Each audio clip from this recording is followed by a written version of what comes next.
Now that is my favorite comfort food, a bowl of dal and rice any day.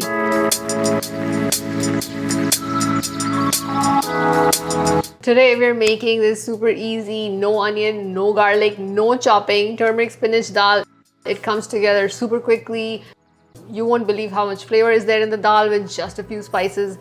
So this is my easy and comforting turmeric spinach dal or golden spinach dal, whatever you want to call it. To check if your oil is ready, just drop a few mustard seeds in there. And if they start to move around, that means your oil is kind of ready.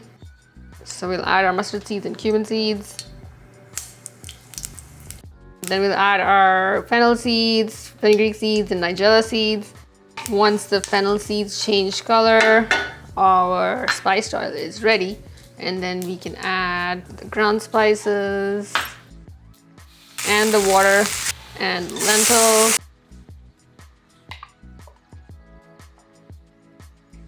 And now you just have to wait for the lentils to cook. And we'll add the spinach in the last few minutes of cooking. Go, thank you. We'll simmer this for a few minutes and our dal is ready. If you want the dal to be creamier, you can add some coconut milk or some non-dairy milk in the end, or some non-dairy yogurt, or just mash some of the lentils to make the creamy dal.